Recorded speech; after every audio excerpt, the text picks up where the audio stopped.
శుభోదయం. 10వ తరగతి 6వ పాఠమైనటువంటి భాగ్యోదయం పాఠం నేర్చుకుంటున్నాం కదమ్మా. అందులో నిన్న షార్ట్ ఆన్సర్స్ రాసి పంపించారు. భాగ్యరెడ్డి వర్మ ఆది హిందువుల కోసం చేసినటువంటి కృషి కూడా ఫస్ట్ రోజునే రాసి పంపించారు.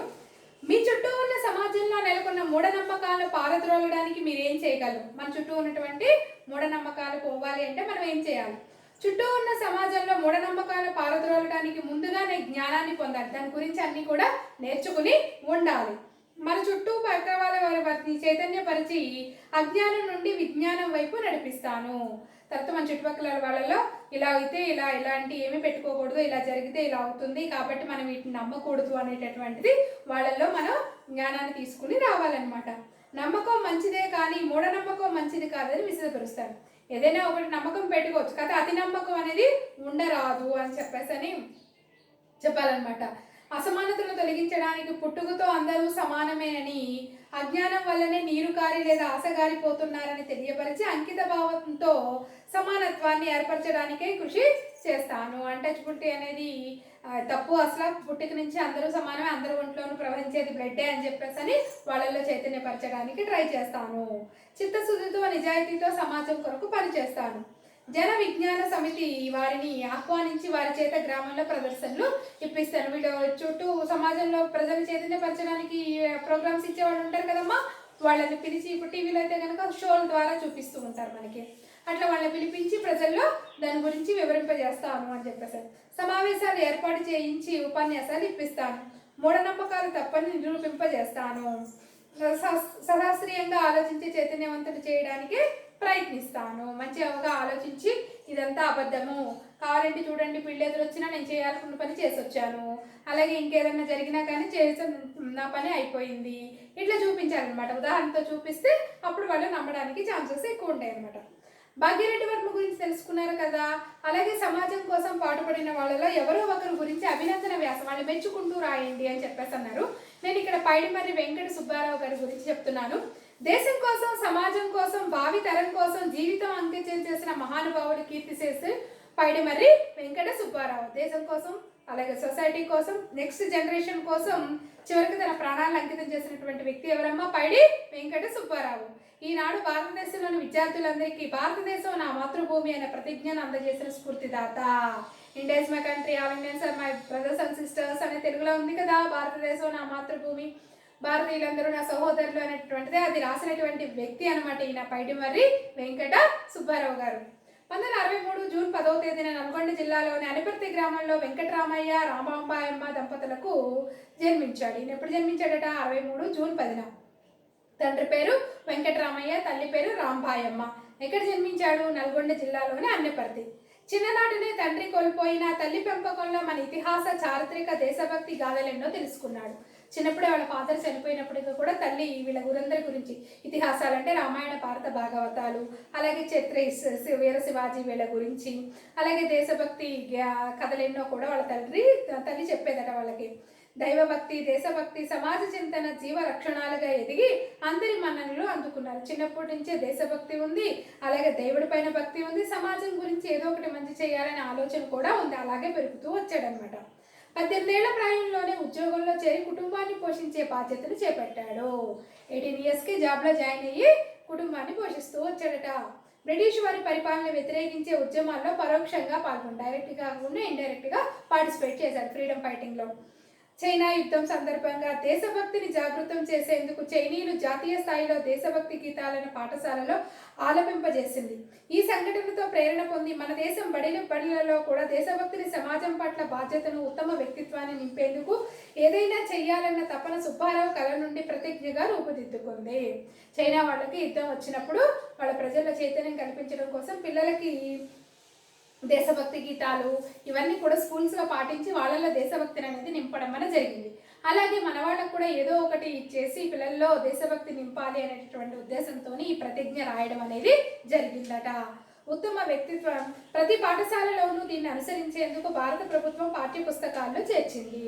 అందరూ యాక్సెప్ట్ చేసి మంచి ఉంది కదా, మనం రోజు తెల్లరేసిన కానీ ప్రతి నేర్చుకుంటాము అసెంబ్లీలో, ఇలా బాగా ఉంది కాబట్టే గవర్నమెంట్ కూడా దాన్ని యాక్సెప్ట్ చేసి స్కూల్స్లో దాన్ని చెప్పించేలాగా చేస్తుందన్నమాట. కానీ ఎక్కడ పైడిమర్రి వెంకట సుబ్బారావు గారి పేరు కనిపించదు. ఇప్పటి వరకు మనకు తెలుసా?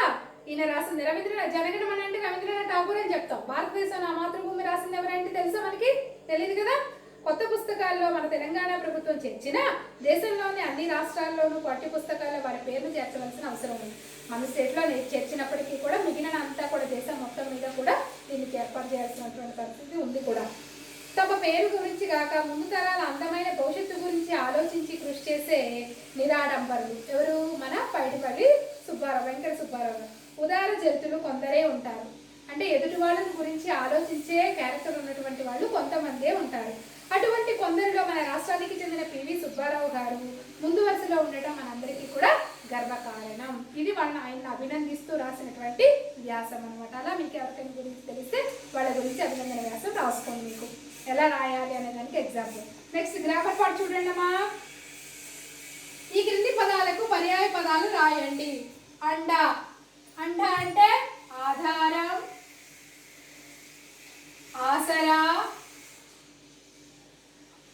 ఆలంబనం. ఆలంబన, ఆశ్రయం. ఇన్ని మీనింగ్స్ ఉన్నాయి పర్యాయ పదాలు. ఇన్ని ఎందుకు చెప్తున్నానంటే మనకు రెండే ఇస్తాడు, కానీ మల్టిపుల్ చాయిస్లో ఏవైనా అడగడానికి ఛాన్సెస్ ఉందిగా. మనం రాసేటప్పుడైతే మనం ఓన్గా పర్యాయ పదాలు రాయాల్సి వస్తే రెండు నేర్చుకుంటే చాలు. బట్ అక్కడ ఇచ్చేది మనకి ఎలా ఉంటుందమ్మా? ఆప్షన్ మల్టిపుల్ చాయిస్లో ఉంటుంది, ఏదైనా అడగడానికి ఛాన్సెస్ ఉంటుంది. అదే అంటే ఏంటమ్మా? ఆధారం, ఆసరా, ఆలంబన, ఆశ్రయం. నెక్స్ట్ ఉన్నతి. పెంపు. ఉన్నతి అంటే పెంపు, అభివృద్ధి. పెంపు, అభివృద్ధి, గొప్ప. గొప్ప. నెక్స్ట్ స్వేచ్ఛ. స్వాతంత్ర్యం. స్వేచ్ఛ అంటే స్వాతంత్ర్యం, విడుదల, నిరాటంకం. విడుదల, నిరాటంకం. నెక్స్ట్ వికాసం. వికసనం, విస్తరించడం,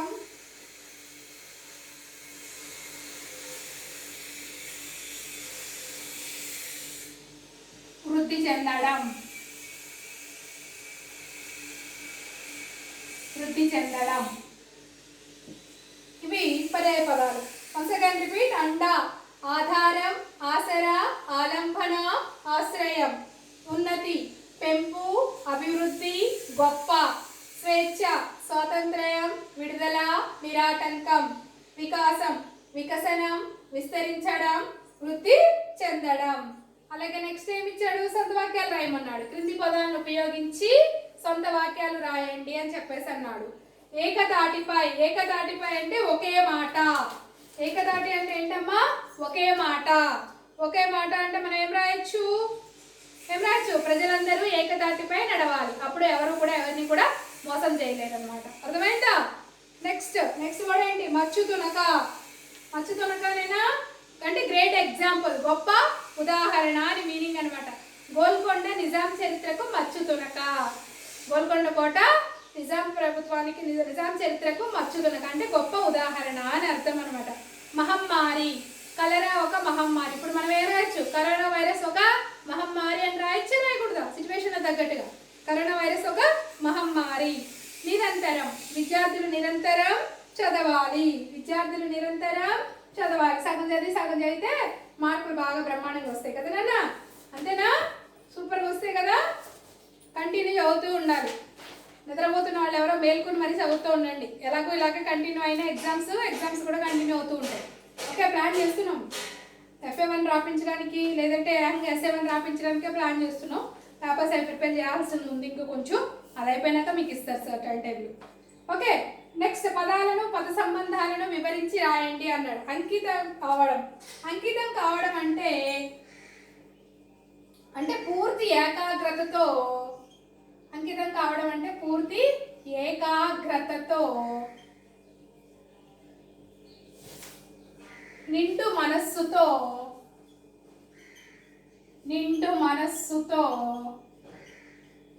పని చేయడం. నిండు మనస్సుతో పని చేయడం. పూర్తి ఏకాగ్రతతో నిండు మనసుతో పనిచేయడం. నైతిక పద్ధతు నీతి నిజాయితీని అనుసరించి నీతి నిజాయితీని అనుసరించి వాటిని నిలబెట్టేటందుకు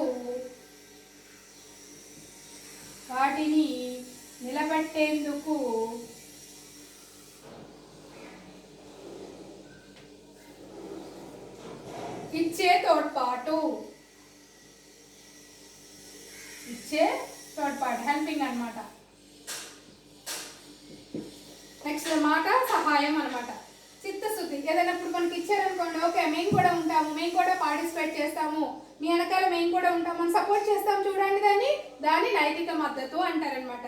చిత్తశుద్ధి మనఃపూర్వకంగా వ్యవహరించడం అంటే మనసులో మనం ఏదనుకుంటా చెప్పాను కదా, ఇది మనసా వాచ కర్మణ అని.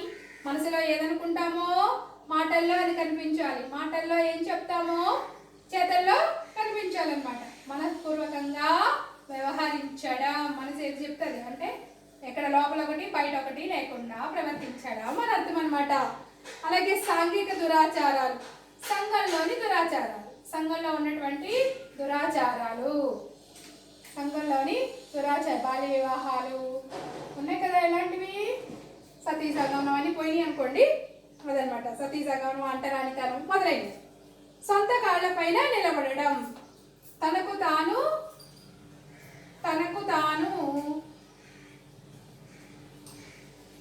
శ్రమించి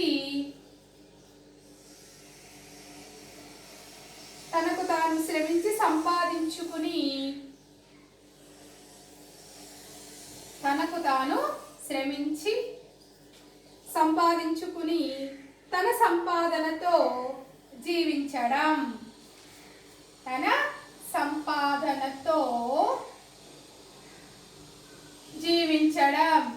ఇక్కడ మీకు చెప్పాలంటే ఎగ్జాంపుల్, మీరు కష్టపడి చదువుకుని మీ హోంవర్క్ మీరు రాసి మీ ఎగ్జామ్ మీరు రాసి మంచి మార్కులు సంపాదించుకోవడం, మీ భాషలో చెప్పాలంటే.